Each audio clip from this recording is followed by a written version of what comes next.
नमस्कार, आप सभी ने अध्याय 13 में भाग 6 तक पढ़ लिया। भाग 6 में आपने लैंगिक जनन के बारे में बहुत सारी जानकारी हासिल की। अब आते हैं हम लैंगिक जनन में होने वाली घटनाओं को पढ़ते हैं। कैसे कैसे लैंगिक जनन में नर और मादा युग्मक का निर्माण होता है और उनके संलयन से एक नए जीव का निर्माण होता है। आइए पढ़ेंगे लैंगिक जनन में होने वाली घटनाएं यानी इवेंट्स इन सेक्सुअल रिप्रोडक्शन।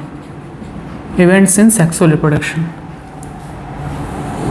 आसान रूप से पढ़ने के लिए, लैंगिक जनन को बहुत ही आसान रूप से पढ़ने के लिए हम इसे 3 भागों में विभक्त कर देते हैं, जिससे इसकी जितनी भी जानकारी हमें आसान रूप से समझ में आए और याद हो सके। लैंगिक जनन को हम 3 अवस्थाओं में विभक्त कर देते हैं। पहला, निषेचन पूर्व घटना यानी प्री फर्टिलाइजेशन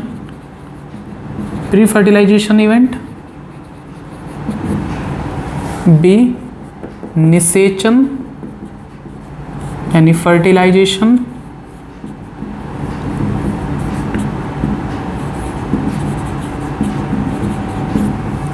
सी, निषेचन पश्च घटना यानी पोस्ट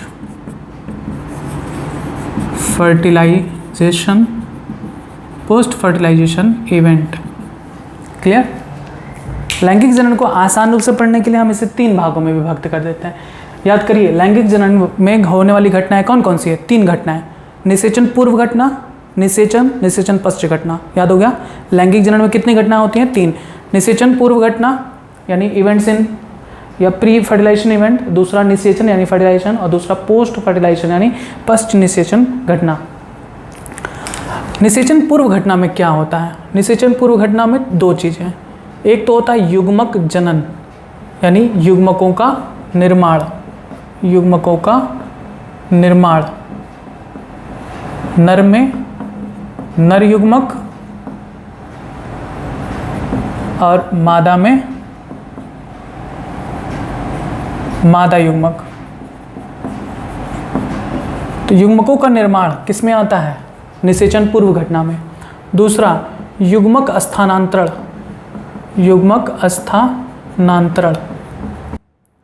हमने आपको क्या बताया था? हमने बताया था आपको कि लैंगिक जनन में क्या होता है। लैंगिक जनन में नर और मादा इन्वॉल्व होते हैं, जिसमें नर में बनता है नर युग्मक और मादा में बनता है मादा युग्मक।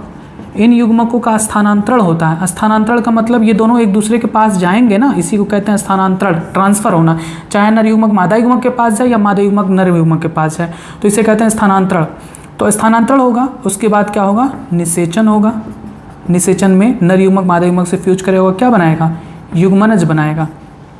और युग्मनज फिर विकसित होकर क्या बनाएगा? भ्रूण से नया संतान। तो इसी पूरी प्रक्रिया को ही हम क्या कहते हैं?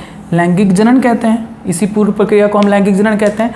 इसी पूर्ण प्रक्रिया को हम लैंगिक जनन कहते हैं और इसी को हम 3 भागों में विभक्त कर दिए। 3 भाग में विभक्त कर दिए। कौन कौन से आप देखेंगे तो युग्मक का निर्माण हुआ, युग्मक निर्माण, और युग्मक का स्थानांतरण हुआ यानी युग्मक निर्माण और स्थानांतरण। उसके बाद नर युग्मक मादा युग्मक मिलते हैं, निषेचन की प्रक्रिया होती है। यानी निषेचन से पहले की घटना को हम निषेचन पूर्व घटना कहते हैं और निषेचन के बाद की घटनाओं को हम निषेचन पश्च घटना कहते हैं। तो लैंगिक जनन को हम 3 भागों में बांट दिए। एक तो निषेचन पूर्व घटना यानी निषेचन से पहले क्या क्या हो रहा है? निषेचन से पहले हो रहा है युग्मक निर्माण और स्थानांतरण। युग्मक जनन यानी युग्मक निर्माण और दूसरा युग्मक स्थानांतरण यानी निषेचन से पहले हो रहा है। इसीलिए हम इसे निषेचन पूर्व घटना कह दिए। अब इसके बाद निषेचन होता है और फिर निषेचन पश्च घटना यानी निषेचन के बाद क्या होता है? युग्मनज का निर्माण होता है, भ्रूण का निर्माण होता है, नया संतान बनता है। क्लियर है? आया समझ में कि लैंगिक जनन को किन किन अवस्थाओं में किस बेसिस पर डिवाइड किया गया है? निषेचन से पहले होने वाली घटनाओं को निषेचन पूर्व घटना, निषेचन के बाद वाली घटनाओं को निषेचन पश्च घटना। तो निषेचन से पहले जो घटना होती है वो कौन सी होती है? युग्मक जनन और युग्मक स्थानांतरण। और उसके बाद निषेचन होता है। निषेचन के बाद क्या होता है? युग्मनज बनता है, भ्रूण बनता है। ये क्या कहलाती है? निषेचन पश्च घटना। यानी निषेचन पश्च घटना के अंदर निषेचन में क्या होता है? नर युग्मक व मादा युग्मक का संलयन। और निषेचन पश्च घटना में क्या होता है? युग्मनज का निर्माण, भ्रूण का निर्माण और नए संतान का निर्माण। बस इतना ही आपको पढ़ना है। सेकंड थर्ड चैप्टर में आपको यही सब पढ़ना है। निषेचन पूर्व घटना, पौधों में क्या क्या होता है, कैसे कैसे पौधों में युग्मक जनन होता है, युग्मक निर्माण होता है, फिर कैसे युग्मक का स्थानांतरण होता है, और फिर आपको निषेचन पढ़ना है कि कैसे नर युग्मक मादा युग्मक से मिलकर एक युग्मनज का निर्माण करता है। फिर निषेचन पश्च घटना पढ़ना है कि युग्मनज का निर्माण कैसे होता है, भ्रूण का निर्माण कैसे होता है, भ्रूण से नए संतान की उत्पत्ति कैसे होती है। तो याद करिए कि लैंगिक जनन की 3 घटनाएं हैं। निषेचन पूर्व घटना जिसके अंतर्गत युग्मक जनन यानी युग्मकों का निर्माण आता है तथा युग्मक स्थानांतरण आता है। दूसरा निषेचन जिसमें नर युग्मक मादा युग्मक के साथ संलयन करता है। फिर तीसरा निषेचन पश्च घटना जिसमें युग्मनज का निर्माण होता है, फिर भ्रूण का निर्माण होता है, भ्रूण से नए संतान की उत्पत्ति होती है। क्लियर? अब हम एक एक को डिटेल पढ़ेंगे। सबसे पहले हम पढ़ेंगे निषेचन पूर्व घटना में। तो निषेचन पूर्व घटना में आपने क्या पढ़ा कि नए युग्मक का निर्माण होता है यानी युग्मक जनन होता है और युग्मक स्थानांतरण होता है ना। निषेचन पूर्व घटना में क्या होता है? युग्मक जनन यानी युग्मकों का निर्माण। आपने पढ़ा युग्मकों का निर्माण कैसे होता है। नर में, मनुष्य में बता रहे हैं, नर में वृषण है, मादा में अंडाशय है। इनकी जो कोशिकाएं होती हैं, इनकी जो कोशिका होती हैं अंडाशय की, उसमें एक कोशिका जनन कोशिका कहलाती है। वृषण में भी एक कोशिका जनन कोशिका कहलाती है, जेनरेटिव सेल। और इन कोशिकाओं में होता है अर्धसूत्री विभाजन। इन कोशिकाओं में होता है अर्धसूत्री विभाजन, यानी इसमें अगर गुणसूत्रों की संख्या 46 है, इसमें अगर जनन कोशिका में गुणसूत्रों की संख्या 46 है, तो अर्धसूत्री विभाजन से जो युग्मक बनते हैं, नर युग्मक जो बनेगा उसमें गुणसूत्रों की संख्या 23 होगा। यहाँ पर भी जो मादा युग्मक बनेगी उसमें गुणसूत्रों की संख्या 23 होगा। ठीक है। युग्मक जनन में क्या होता है? युग्मकों का निर्माण होता है। नर में नर युग्मक, मादा में मादा युग्मक। लेकिन युग्मकों के निर्माण के समय कौन सा विभाजन होता है? अर्धसूत्री विभाजन होता है। बस युग्मक स्थानांतरण अभी नहीं पढ़ेंगे, पहले हम युग्मक जनन को पूर्ण रूप से पढ़ लें। युग्मक जनन मतलब युग्मकों का निर्माण। नर में नर युग्मक, मादा में मादा युग्मक। युग्मक का निर्माण के समय हमेशा अर्धसूत्री विभाजन होता है और इससे जो कोशिका बनती है वो क्या कहलाएगी? आगुणित कहलाएगी। पढ़े हैं ना? क्योंकि जब गुणसूत्रों की पूर्ण संख्या होती है यानी 46 है, तब इसे हम क्या कहते हैं? द्विगुणित कोशिका। और जब द्विगुणित कोशिका में अर्धसूत्री विभाजन होता है तो उससे आगुणित बनता है। 2n बराबर 46 तो n बराबर 23। यानी युग्मक हमेशा क्या होते हैं? युग्मक सदैव आगुणित होते हैं। याद कर डालिए, युग्मक सदैव आगुणित होते हैं, हैप्लॉइड होते हैं। इनमें हाफ सेट ऑफ क्रोमोसोम पाया जाता है। अब युग्मक भी कई प्रकार के होते हैं। आइए युग्मकों के प्रकार को हम पढ़ते हैं।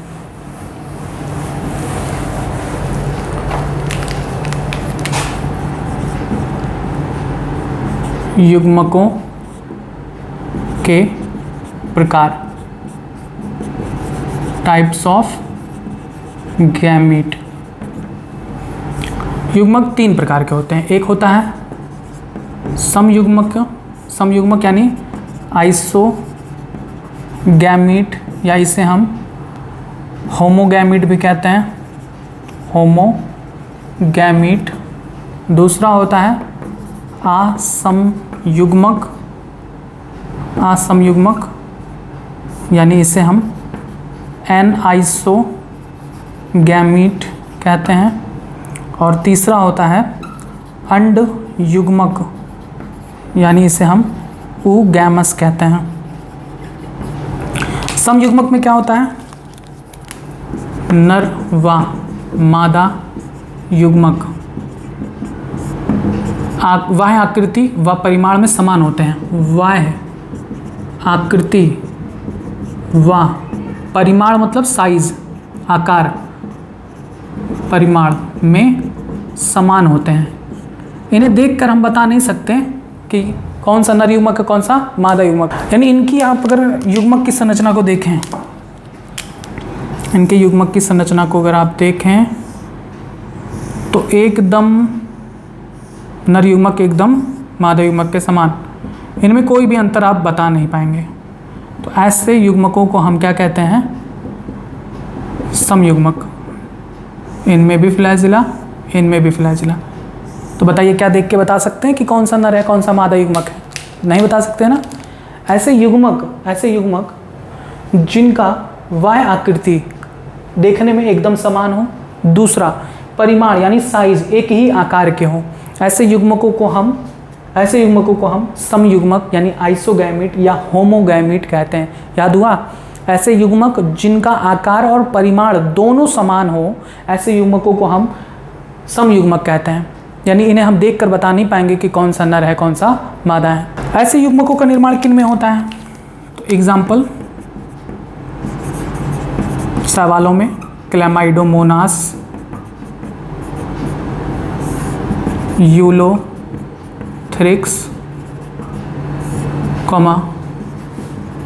राइजोपस, क्लाइडोफोरा में, इन सभी में समयुग्मक प्रकार का युग्मक बनता है।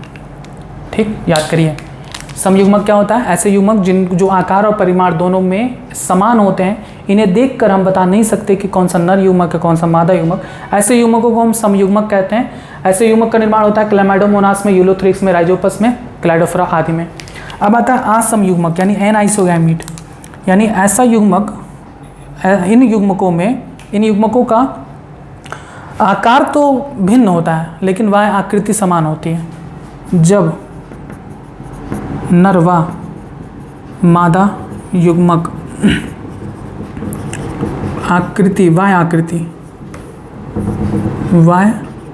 वाय संरचना कहिए चाहे वाय आकृति कहिए, बात एक ही है। वाय संरचना या वाय आकृति में समान परंतु परिमाप यानी साइज, परिमाण या साइज में भिन्न हो।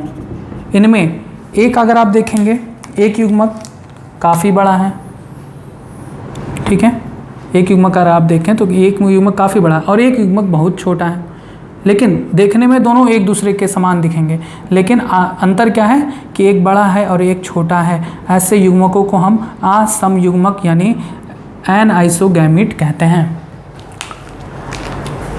अंड युग्मक, ऐसा युग्मक जिसमें नर युग्मक छोटा व कसाबिकीय हो, यानी इसमें कसाबिका पाया जाए, इसलिए ये चल सकने में सक्षम होते हैं।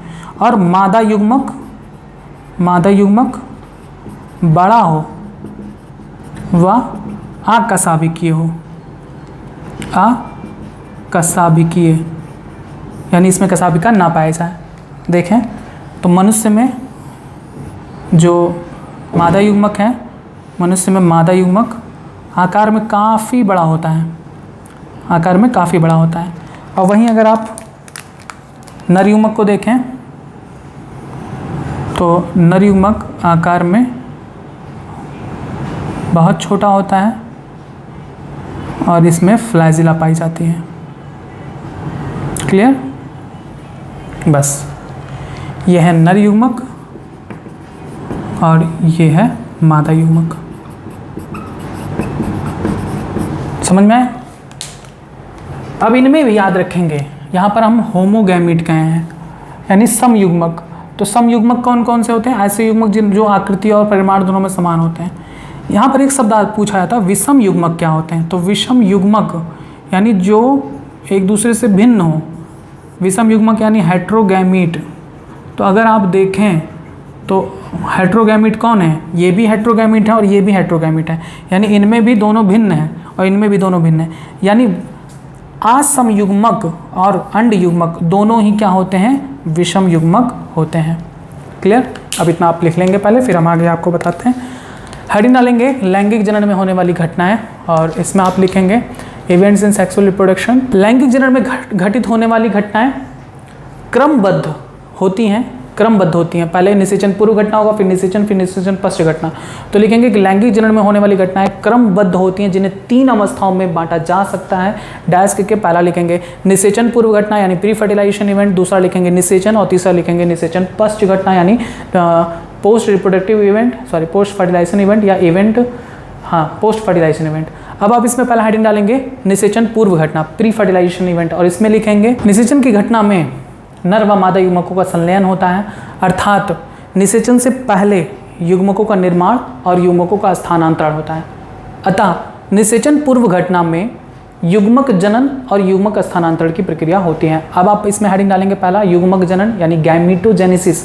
युग्मक जनन को क्या कहते हैं? गैमीटोजेनेसिस। तो आप हेडिंग डालेंगे गैमीटोजेनेसिस और आप इसमें लिखेंगे युग्मक जनन की प्रक्रिया में नर जननांग यानी मेल रिप्रोडक्टिव ऑर्गन में नर युग्मकों यानी मेल गैमीट का निर्माण होता है तथा मादा प्राणी के जनन अंग यानी फीमेल रिप्रोडक्टिव ऑर्गन में मादा युग्मक यानी फीमेल गैमीट का निर्माण होता है। आगे लिखेंगे कि युग्मक सदैव आगुणित होते हैं और इनका निर्माण जनन कोशिका में अर्धसूत्री विभाजन के फलस्वरूप होता है। बस। अब आप हेडिंग डालेंगे युग्मकों का प्रकार यानी टाइप्स ऑफ गैमीट, और इसमें लिखेंगे पहला समयुग्मक यानी आइसोगैमीट यानी होमोगैमीट। लिखेंगे इनमें युग्मक नर युग्मक व मादा युग्मक वह आकृति व परिमाण में समान होते हैं। हम देखकर नहीं बता सकते कि कौन सा नर युग्मक है कौन सा मादा युग्मक, अर्थात ऐसे युग्मक जो एक दूसरे से आकृति व परिमाण में भिन्न होते हैं समयुग्मक कहलाते हैं। उदाहरण क्लैमाइडोमोनास, यूलोथ्रिक्स, राइजोपस, क्लाइडोफोरा आदि। आप ये फिगर बना लेंगे। फिर नेक्स्ट आप हेडिंग डालेंगे असमयुग्मक यानी एन आइसोगैमेट, और इसमें लिखेंगे जब नर व मादा युग्मक वाय आकृति में समान परंतु परिमाण यानी साइज में भिन्न होते हैं तब ऐसे युग्मकों को हम असमयुग्मक कहते हैं। आप इनके उदाहरण लिखेंगे फ्यूकस, स्पायरोगायरा आदि। इनके एग्जाम्पल है फ्यूकस,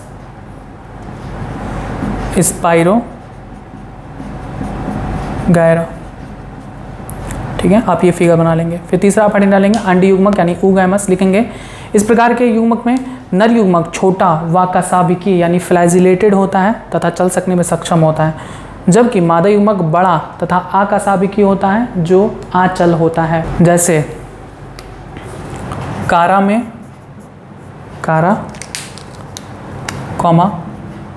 ऊडोगोनियम में व लगभग समस्त जंतु में, ब्रैकेट में मनुष्य भी। ये फिगर आप बना लेंगे। स्टार बना के लिखेंगे, अगली लाइन से स्टार बना के लिखेंगे असमयुग्मक व अंडयुग्मक दोनों ही विषम युग्मक यानी हेट्रोगैमीट होते हैं। अब नेक्स्ट लाइन से लिखेंगे हेडिंग डाल के कि युग्मक निर्माण के दौरान कौन सा विभाजन होता है। तो मैंने आपको बताया कि युग्मक निर्माण के समय सदैव कौन सा विभाजन होता है? अर्धसूत्री विभाजन होता है। चाहे उनके जो जनक हैं वो आगुणित हों, चाहे उनके जनक द्विगुणित हों, इससे कोई फर्क नहीं पड़ता। युग्मक हमेशा आगुणित ही होते हैं और उसमें अर्धसूत्री विभाजन होता है। यहाँ पर थोड़ा सा लाइन करेक्ट करिएगा, हम शायद थोड़ा सा गलत बोल दिए कि अर्धसूत्री विभाजन आगुणित और द्विगुणित दोनों में होता है, नहीं।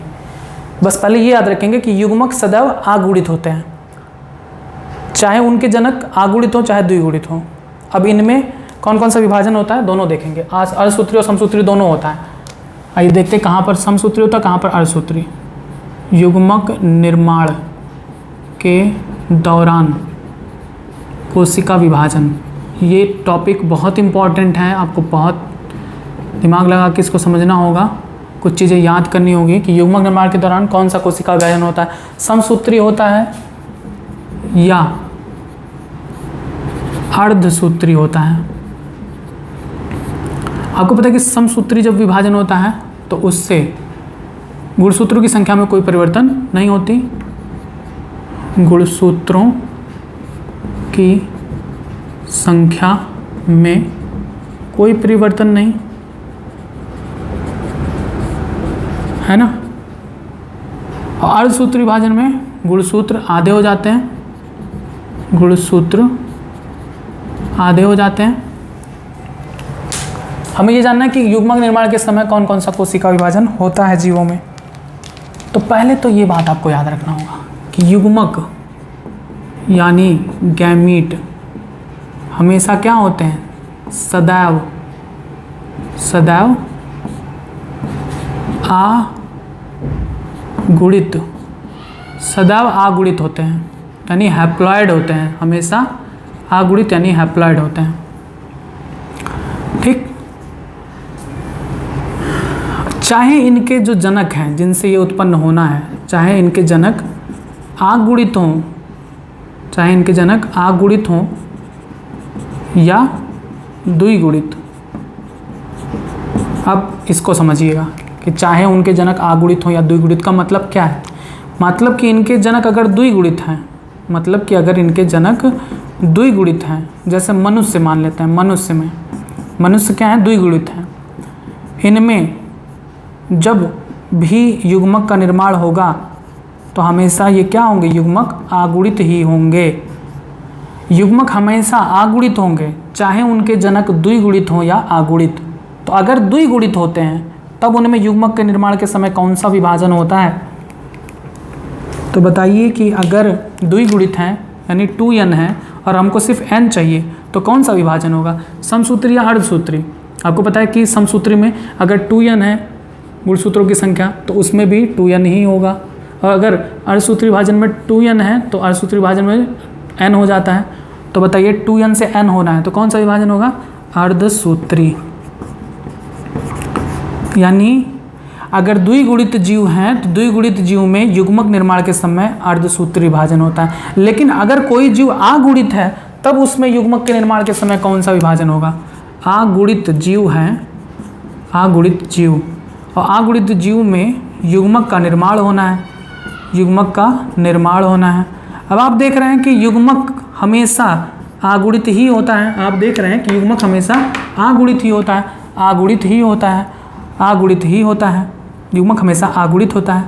और ये खुद ही आगुणित हैं, तो बताइए कौन सा विभाजन होगा, अर्धसूत्री होगा या समसूत्री होगा। अगर यहाँ पर अर्धसूत्री होगा तो इसमें गुणसूत्र की संख्या क्या हो जाएगी, 1/n हो जाएगा, सॉरी 1/n नहीं, n/2 हो जाएगा। तो क्या ऐसा पॉसिबल है, ऐसा पॉसिबल नहीं होता कि इस आधे से भी कम गुणसूत्र हो। तो इसलिए यहाँ पर कौन सा विभाजन होता है, समसूत्री विभाजन होता है, क्योंकि समसूत्री विभाजन में गुणसूत्रों की संख्या में कोई परिवर्तन नहीं होता। n है तो n ही होगा, यानी अगर 12 है तो 12 ही होगा, 24 है तो 24 ही होगा। तो ये बात याद रखेंगे कि हमेशा हमेशा द्विगुणित जीवों में युग्मक निर्माण के समय अर्धसूत्री विभाजन होता है और आगुणित जीवों में युग्मक निर्माण के समय समसूत्री विभाजन होता है। अब आप सोच रहे होंगे कि सभी के सभी तो द्विगुणित होते हैं, ऐसा कोई जीव है जो आगुणित होता है? जी हाँ है। आप अगर मधुमक्खी को देखें, मधुमक्खी के छत्ते में उसकी जो कॉलोनी होती है उसमें 3 प्रकार के मधुमक्खी होते हैं। एक होता है श्रमिक मधुमक्खी, एक होता है रानी मधुमक्खी और एक होता है ड्रोन मधुमक्खी। तो जो रानी है वो बहुत ही पावरफुल है, उसके पास ये क्षमता है कि वो अकेले संतान उत्पन्न कर सकती है। अगर कोई नर उसके साथ फर्टिलाइजेशन करता है तो ठीक, नहीं करता है तो भी कोई बात नहीं। यानी नर में जो अंडे होते हैं, अंडे वे निषेचित होते हैं, निषेचित होते हैं। यदि किसी नर युग्मक के साथ निषेचित होते हैं तो उससे श्रमिक पैदा होता है। और रानी अगर चाहे तो बिना निषेचन के ही, यानी अनिषेचन यानी अनिषेचित अंडे से सीधे ड्रोन को पैदा कर सकती है।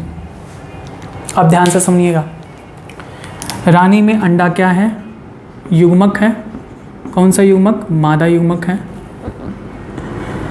आप देख रहे हैं कि मादा युग्मक बिना नर युग्मक के, यानी अनिषेचन, अनिषेचन का मतलब क्या, बिना नर युग्मक के ही नया संतान पैदा होना। तो रानी अपने अंडे से यानी मादा युग्मक से ही सीधे ड्रोन पैदा कर रही है, यानी मादा युग्मक तो खुद ही आगुड़ित था, इससे जो ड्रोन मधुमक्खी पैदा होती है वो ड्रोन मधुमक्खी क्या होती है, आगुड़ित पैदा होती है। समझ में आया? मधुमक्खी में नर होते हैं श्रमिक, ये भी नर होते हैं, लेकिन ये जो नर होते हैं वो जनन नहीं कर पाते, जनन नहीं कर सकते, स्टेराइल होते हैं श्रमिक। श्रमिक का काम होता है सिर्फ मधुमक्खी बनाना, मधुमक्खी की छत्ता बनाना, मधु लेकर आना, मधु बनाना, बस यही काम होता है श्रमिक का। रानी का काम होता है संतान उत्पन्न करना। ड्रोन का काम होता है कि रानी के साथ फर्टिलाइजेशन करते हैं जिससे संतान उत्पन्न होती है। लेकिन ये जो ड्रोन होते हैं ये रानी ही पैदा करती हैं बिना निषेचन के। देखिए कन्फ्यूज मत होइएगा, फिर से आप सुनिए, पहले इनके निर्माण को सुनिए। अभी श्रमिक नहीं है, रानी ने अकेले अपने अंडे से बिना निषेचन के यानी बिना किसी नर युग्मक के सीधे मादा युग्मक से एक संतान पैदा कर दिया, ड्रोन कहते हैं उसे। तो ड्रोन क्या है, आगुड़ित हुआ ना, क्योंकि ये सिर्फ एक मादा युग्मक से ही बना, इसमें कोई नर युग्मक भाग नहीं लिया। तो मादा युग्मक में सिर्फ आगुड़ित कोशिका होती है, तो आगुड़ित कोशिका से आगुड़ित जीव का निर्माण हुआ, यानी ड्रोन क्या है, आगुड़ित जीव होते हैं। अब इस ड्रोन में जो नर युग्मक उत्पन्न होगा, इस ड्रोन में जो नर युग्मक उत्पन्न होगा, बताइए इसमें कौन सा विभाजन होगा, एन है, कौन सा विभाजन होगा, समसूत्री। यानी यहाँ पर ड्रोन में समसूत्री विभाजन होता है जिससे नर युग्मक बनते हैं आगुड़ित, और नर युग्मक ये इस मादा युग्मक से फ्यूज करता है जब n + n = 2n, तब बनता है श्रमिक। यानी श्रमिक क्या होते हैं, 2n, द्विगुणित होते हैं। ये सब बातें याद रखिए। मधुमक्खी में श्रमिक द्विगुणित होते हैं, रानी द्विगुणित होती हैं, ड्रोन आगुड़ित होता है, और ड्रोन ही रानी के साथ निषेचन की प्रक्रिया में भाग लेता है। और चूंकि ड्रोन रानी के अनिषेचित अंडे से बनता है इसलिए ड्रोन आगुड़ित होता है, और यही जीव हैं जिनमें समसूत्री विभाजन के द्वारा नर युग्मक का निर्माण होता है। क्लियर सारी बात है?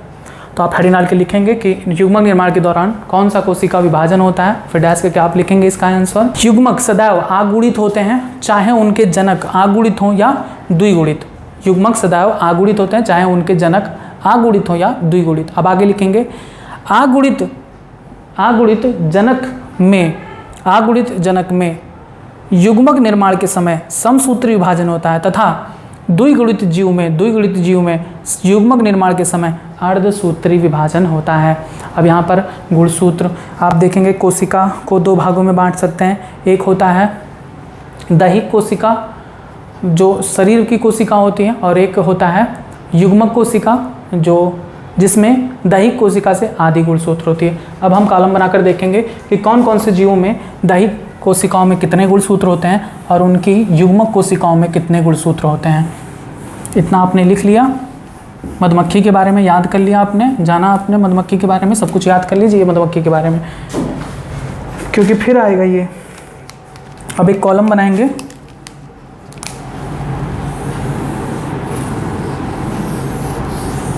इसमें 3 कॉलम देंगे। इसमें लिखेंगे जीव, इसमें लिखेंगे दैहिक कोशिका। दैहिक कोशिका मतलब शरीर की कोशिका। शरीर की कोशिका हमेशा क्या होती है, द्विगुणित होती है। दैहिक कोशिकाओं में गुणसूत्रों की संख्या यानी 2n, और यहाँ पर लिखेंगे युग्मकों में गुणसूत्रों की संख्या। तो आपको पता है युग्मक हमेशा क्या होते हैं, आगुणित होते हैं। तो जो द्विगुणित यहाँ पर जो संख्या होगी उसी का आधा युग्मक में होगा। मनुष्य में देखिए, मनुष्य की दैहिक कोशिका में कितने गुणसूत्र होते हैं, मनुष्य की दैहिक कोशिकाओं में 46 गुणसूत्र होते हैं। तो इसके युग्मकों में कितने होंगे, आधे यानी 23 होंगे। इसी तरीके से अगर आप देखें घरेलू मक्खी में उसकी दैहिक कोशिकाओं में गुणसूत्रों की संख्या 24 होती है। युग्मकों में देखेंगे कितना होगा, आधा होगा, 12। इसी तरीके से आपसे पौधों में पूछा जा सकता है कि पौधों की पत्ती में 40 गुणसूत्र हैं, तो बताइए उसके परागकण में कितने गुणसूत्र होंगे। तो परागकण आगुणित होते हैं यानी पत्ती द्विगुणित है 40, परागकण आगुणित है यानी इसमें कितने होंगे, 20 गुणसूत्र होंगे। तो इस तरह से भी आपसे क्वेश्चंस पूछे जा सकते हैं। नेक्स्ट आता है ड्रोसोफिला मक्खी। ड्रोसोफिला मक्खी में कितने गुणसूत्र होते हैं। तो ड्रोसोफिला मक्खी की दैहिक कोशिकाओं में गुणसूत्रों की संख्या होती है 8, और युग्मकों में 4, आधी हो जाएगी। उसी तरीके से आप अगर देखें मक्का में तो मक्का के पौधे में गुणसूत्रों की संख्या होती है 40, इसके युग्मकों में देखेंगे तो होगा 20। बस इतना चार्ट बनाकर आप नोट कर लीजिए। अब ये तो आपने पढ़ा निषेचन पूर्व घटना में युग्मक जनन के बारे में। अब हम देखेंगे युग्मक, क्योंकि निषेचन पूर्व घटना में दो चीज़ें होती है, युग्मक जनन और युग्मक स्थानांतरण। तो युग्मक जनन आपने पढ़ लिया, अब भी आप हेडिंग डालेंगे युग्मक स्थानांतरण यानी गैमीट ट्रांसफर। चूंकि कोई भी गैमीट को अगर आप आपस में मिलना है तो किसी एक को एक के पास जाना पड़ेगा, चाहे नर युग्मक मादा युग्मक के पास जाए, चाहे मादा युग्मक नर युग्मक के पास जाए। तो आइए हम देखते हैं अब युग्मक स्थानांतरण।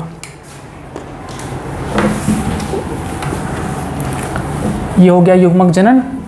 अभी हम कौन सा घटना पढ़ रहे हैं? निषेचन पूर्व घटना, जिसमें आपने युग्मक जनन की प्रक्रिया पढ़ी। अब निषेचन पूर्व घटना में ही दूसरी प्रक्रिया आती है युग्मक स्थानांतरण यानी गैमीट ट्रांसफर।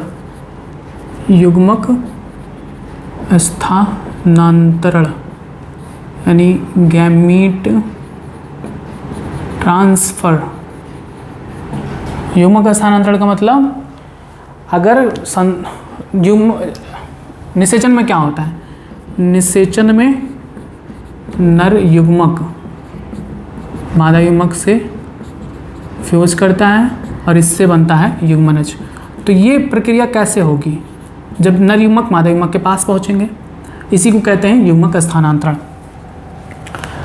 तो कुछ जीवों में नर युग्मक के पास कसाबिका होती है, चल सकने में सक्षम होते हैं, चलकर मादा युग्मक के पास पहुंच जाते हैं, जैसे मनुष्य में भी होता है।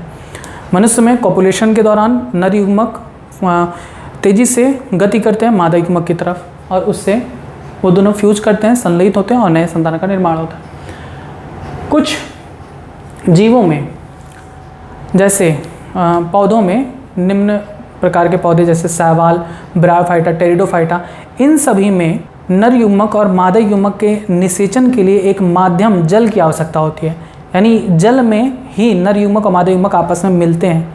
जल एक माध्यम होता है, जल में ये दोनों तैरते हैं और कहीं ना कहीं आपस में आकर मिल जाते हैं, जिससे निषेचन की प्रक्रिया हो जाती है। तो पूछा जाता है कि निषेचन की प्रक्रिया में जल एक माध्यम होता है किसमें? शैवाल, ब्रायोफाइटा, टेरिडोफाइटा, तीनों में। अब एंजियोस्पर्म और जिम्नोस्पर्म यानी अनावृत बीजी और आवृत बीजी में क्या होता है? तो इनमें होता है नर युग्मक का स्थानांतरण होता है। नर युग्मक आचल होते हैं, वो परागकण के अंदर व्यवस्थित होते हैं। ये परागकण हवा के माध्यम से, चाहे जल के माध्यम से या किसी जंतु के माध्यम से, किसी माध्यम से वे मादा भाग तक पहुंचते हैं। यानी हम कह सकते हैं कि बीजीय पौधों में, जिनमें बीज बनता है, बीजीय पौधों में नर युग्मक आचल होते हैं, वे परागण की प्रक्रिया द्वारा मादा युग्मक तक पहुंचते हैं। अब ये सब क्या है परागण वगैरह, तो आगे आपको बताया जाएगा। तो आप भी हेडिंग डाल के लिखेंगे युग्मक स्थानांतरण यानी गैमीट ट्रांसफर, और इसमें आप लिखेंगे युग्मक निर्माण के पश्चात नर युग्मक व मादा युग्मक एक दूसरे के निकट आते हैं, जिससे निषेचन की क्रिया संपन्न होती है। अधिकांश पौधों में या अधिकांश जीवों में नर युग्मक चलनशील होते हैं यानी मोटाइल होते हैं, तथा मादा युग्मक आचल यानी नॉन मोटाइल होते हैं। आगे लिखेंगे सामान्य पौधों जैसे शैवाल, ब्रायोफाइटा, टेरिडोफाइटा में नर युग्मकों को मादा युग्मकों तक पहुंचने के लिए एक माध्यम जल की आवश्यकता होती है। अंडरलाइन कर लेंगे जल को, इसके द्वारा नर युग्मक मादा युग्मक तक पहुंचते हैं। नेक्स्ट लाइन से लिखेंगे बीजीय पौधों में नर युग्मक आचल होते हैं तथा यह परागण की प्रक्रिया द्वारा मादा युग्मक तक पहुंचते हैं। ये हो गया निषेचन पूर्व घटना, जिसमें आपने युग्मक जनन को पढ़ा और युग्मक स्थानांतरण को पढ़ा। अब निषेचन पूर्व की घटना के बाद क्या आता है? निषेचन पूर्व घटना के बाद दूसरी प्रक्रिया आती है निषेचन यानी फर्टिलाइजेशन। तो फर्टिलाइजेशन में क्या होता है? आपने पढ़ा कि फर्टिलाइजेशन में नर युग्मक मादा युग्मक के साथ संलयित होते हैं और द्विगुणित युग्मनज का निर्माण होता है। यानी कि निषेचन प्रक्रिया में नर युग्मक यानी मेल गैमीट व मादा युग्मक यानी फीमेल गैमीट एक दूसरे से संलयित यानी फ्यूज्ड होते हैं। इसी प्रक्रिया नहीं, ऐसे लिखेंगे इस प्रक्रिया को युग्मक इस प्रक्रिया को युग्मक संलयन यानी गैमीट फ्यूजन कहते हैं। इसके पश्चात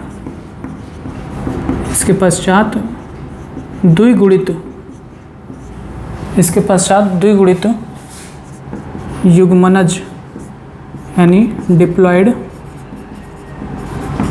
जाइगोट का निर्माण होता है। इसी प्रक्रिया को निषेचन यानी फर्टिलाइजेशन कहते हैं। क्लियर? याद करिए, फर्टिलाइजेशन निषेचन किसे कहते हैं? नर युग्मक मादा युग्मक के साथ साथ संलयित होते हैं और इस प्रक्रिया को युग्मक संलयन यानी गैमीट फ्यूजन कहते हैं और इसी को ही हम निषेचन कहते हैं। नर युग्मक और मादा युग्मक का मिलना जिससे युग्मनज का निर्माण हो निषेचन कहलाता है। इसे हम सिनगैमी भी कहते हैं। इसे सिनगैमी भी कहा जाता है। नोट कर डालिए, इसे सिनगैमी भी कहा जाता है। बस ये था निषेचन की प्रक्रिया। अब ऐसे जीव होते हैं जिनमें ये प्रक्रिया नर युग्मक और मादा युग्मक आपस में मिलते हैं शरीर के बाहर, तब वहाँ पर हम उस निषेचन को क्या कहते हैं? तब हम वहाँ पर उस निषेचन को बाह्य निषेचन कहते हैं। निषेचन भी दो प्रकार से होता है।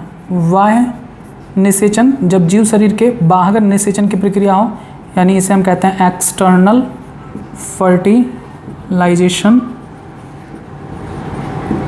और दूसरा होता है अंतः निषेचन या आंतरिक निषेचन। इसे इंटरनल फर्टिलाइजेशन कहते हैं। यानी जब निषेचन की प्रक्रिया यानी नर युग्मक और मादा युग्मक जीव शरीर के बाहर अगर मिलते हैं तब उसे हम बाह्य निषेचन कहते हैं। जैसे उभयचर प्राणियों में, इनमें नर युग्मक और मादा युग्मक जल में छोड़ दिए जाते हैं। इनमें उभयचर प्राणियों में, मेंढक वगैरह में, मछली वगैरह में, शैवालों में, इन सभी में क्या होता है कि नर युग्मक और मादा युग्मक जल में छोड़ दिए जाते हैं और जल में ही नर युग्मक और मादा युग्मक आपस में मिल जाते हैं जिससे युग्मनज का निर्माण होता है। तब वहाँ पर हम उसे बाह्य निषेचन कहेंगे। एक्सटर्नल फर्टिलाइजेशन शरीर के बाहर होता है। मनुष्य में देखेंगे तो मनुष्य में निषेचन की प्रक्रिया स्त्री के गर्भाशय में होती है, यानी शरीर के अंदर होती है। तब उसे हम क्या कहेंगे? अंतः निषेचन या आंतरिक निषेचन, इंटरनल फर्टिलाइजेशन। जब शरीर के बाहर हो तो बाह्य निषेचन, जब शरीर के अंदर हो तब अंतः निषेचन या आंतरिक निषेचन। हेडिंग डाल के लिखेंगे पहला बाह्य निषेचन या एक्सटर्नल फर्टिलाइजेशन, और इसमें लिखेंगे जब नर युग्मक व मादा युग्मक का संलयन या निषेचन जीव शरीर के बाहर अर्थात जल में होता है तब उसे बाह्य निषेचन कहते हैं। जैसे उभयचर प्राणी मछलियों व शैवालों में। फिर दूसरा आप हेडिंग डालेंगे आंतरिक निषेचन या अंतः निषेचन, जिसे इंग्लिश में इंटरनल फर्टिलाइजेशन कहते हैं। जब नर युग्मक व मादा युग्मक का संलयन अर्थात निषेचन जीव शरीर के भीतर होता है तब उसे हम अंतः निषेचन या आंतरिक निषेचन कहते हैं। उदाहरण स्तनधारी जैसे मनुष्य सहित समस्त स्तनधारी, मनुष्य सहित समस्त स्तनधारी, पक्षी, सरीसृप, कवक, पौधे आदि। अब आप नेक्स्ट हेडिंग डालेंगे अनिषेक जनन। अनिषेक जनन यानी पार्थेनोजेनेसिस क्या होता है? अनिषेक जनन यानी पार्थेनोजेनेसिस क्या होता है? तो जब बिना निषेचन के ही नए जीव का निर्माण हो जाता है तब उसे हम अनिषेक जनन कहते हैं। बिना निषेचन के ही मादा युग्मक से नए जीव का निर्माण क्या कहलाता है? अनिषेक जनन। जैसा कि अभी आपने मधुमक्खी में देखा था, मधुमक्खी में रानी मधुमक्खी के पास सुपर पावर है कि वो नर युग्मक हो या ना हो, अपने मादा युग्मक से सीधे नए जीव का निर्माण, ड्रोन का निर्माण करती है। तो वहाँ पर उसे हम अनिषेक जनन कहते हैं। नोट कर लीजिए, खूब पूछा जाता है अनिषेक जनन यानी पार्थेनोजेनेसिस क्या होता है? तो अनिषेक जनन मतलब बिना निषेचन के ही नए जीव का निर्माण अनिषेक जनन कहलाता है। बस ये हो गया निषेचन की घटना। अब निषेचन के बाद आता है निषेचन पश्च घटना आखिरी, और उसके बाद सेक्सुअल रिप्रोडक्शन यानी लैंगिक जनन पूर्ण रूप से समाप्त, और इस अध्याय की भी समाप्ति हो जाएगी।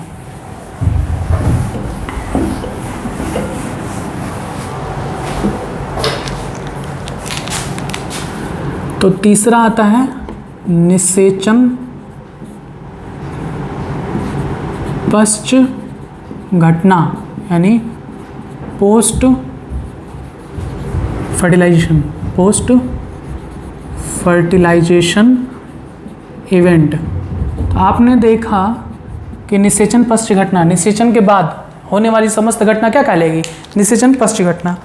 निषेचन के पश्चात होने वाले समस्त घटना को क्या कहेंगे? निषेचन पश्च घटना। इसमें क्या होता है?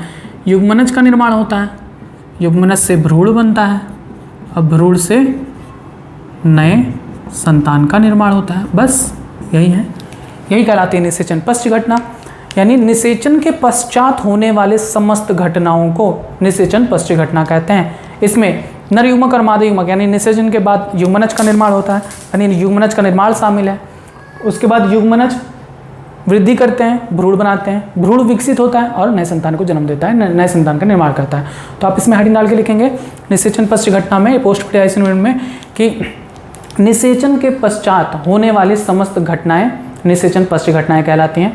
इनमें युग्मनज का निर्माण होता है, युग्मनज वृद्धि करके भ्रूण बनाते हैं, भ्रूण विकसित होकर नए संतान का निर्माण करते हैं। अब यहाँ पर हेडिंग डाल के युग्मनज के बारे में भी कुछ बातें आप लिखेंगे। युग्मनज यानी जाइगोट के बारे में आप लिखेंगे कि युग्मनज सदैव क्या होते हैं, सब पूछा जाता है। युग्मनज सदैव क्या होते हैं? आगुणित कि द्विगुणित? जल्दी बताइए।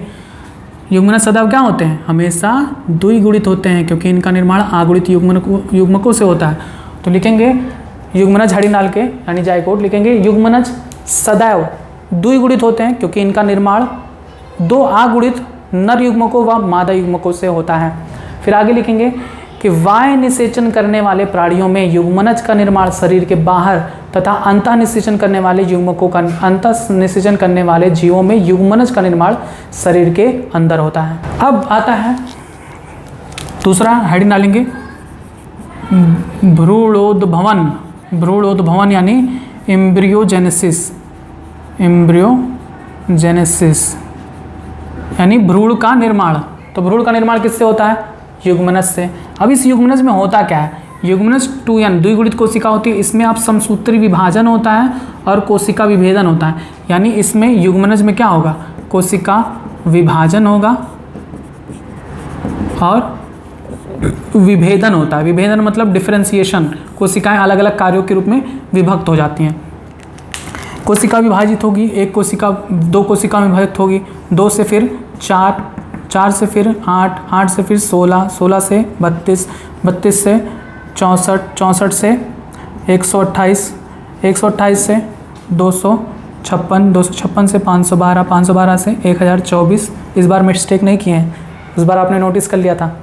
तो 1024, 1024 से फिर मल्टीपल टाइम में ये डिवाइड होते जाएंगे और बहुत सारी कोशिकाओं का समूह बनता है और वे कोशिकाएं फिर विभेदित होती हैं, अलग अलग कार्यों में वे विभक्त हो जाती हैं।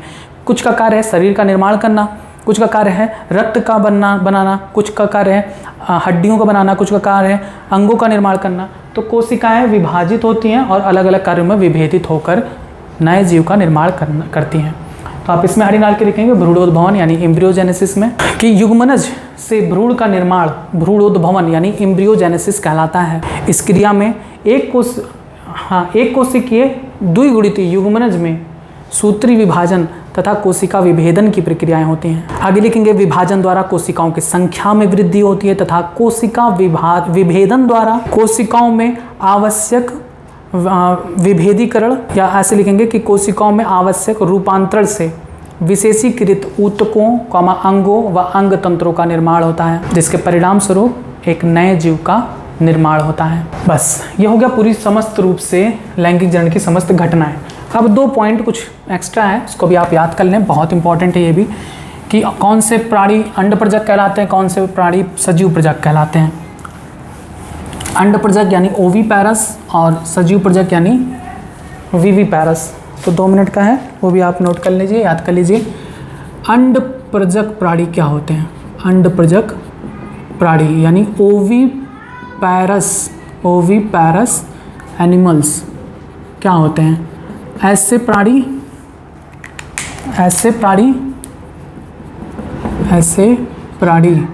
जो निषेचित या अनिषेचित, निषेचित या अनिषेचित अंडे देते हैं।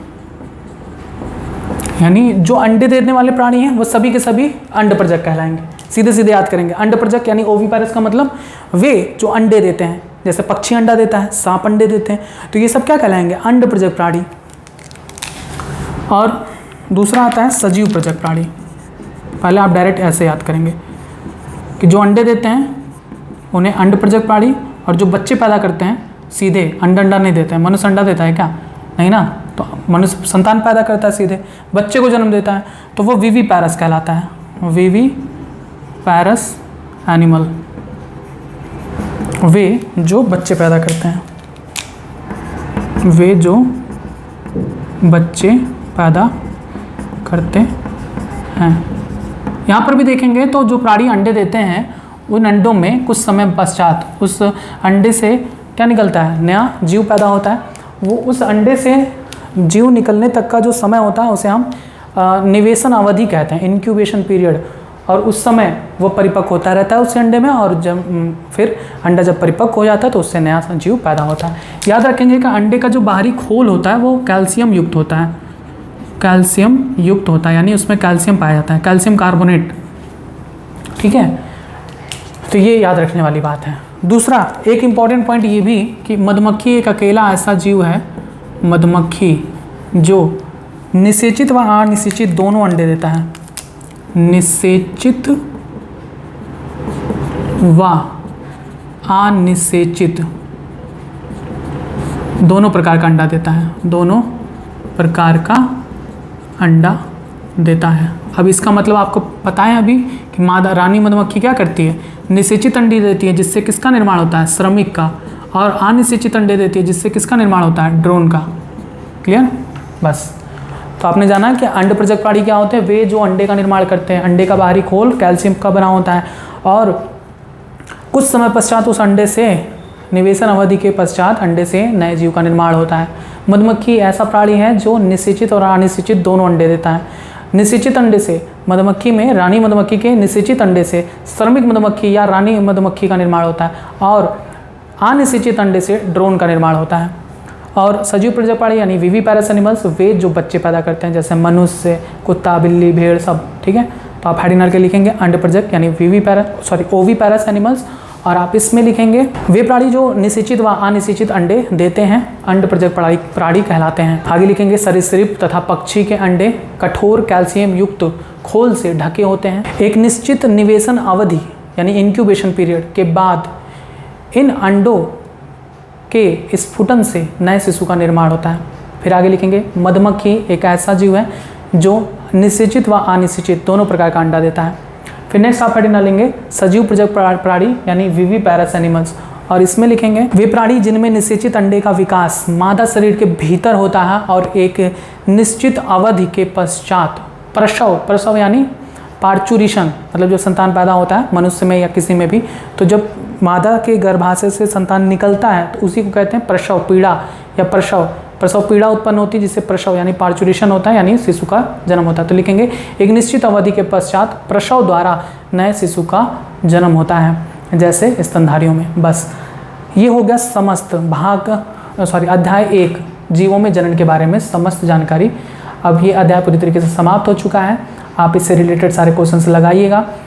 अब कुछ क्वेश्चंस हैं जिनके आंसर्स आपको कमेंट बॉक्स में देने हैं। पहला, लैंगिक जनन को किन 3 अवस्थाओं में विभक्त किया गया है? दूसरा क्वेश्चन, निषेचन पूर्व घटना में कौन कौन सी घटनाएं होती हैं? तीसरा, निषेचन पश्च घटना में कौन कौन सी घटनाएं होती हैं? नेक्स्ट, युग्मक आगुणित होते हैं या द्विगुणित? नेक्स्ट क्वेश्चन, युग्मनज आगुणित होते हैं या द्विगुणित? लिखेंगे कि द्विगुणित जनक से युग्मक निर्माण के समय कौन सा विभाजन होता है? नेक्स्ट, बाह्य निषेचन क्या होता है और यह प्रक्रिया किन प्राणियों में होती है? नेक्स्ट, अंतः निषेचन किसे कहते हैं? इनके एग्जांपल्स बताइए। नेक्स्ट क्वेश्चन, अनिषेक जनन यानी पार्थिनोजेनेसिस किसे कहते हैं? बस इतने क्वेश्चंस हैं जिनके आंसर्स आपको कमेंट बॉक्स में बताने हैं और अपनी कॉपी में भी नोट करने हैं। आगे के जो भी चैप्टर्स होंगे उसके लिए आप जुड़े रहें बायोलॉजी निधि चैनल के साथ। धन्यवाद।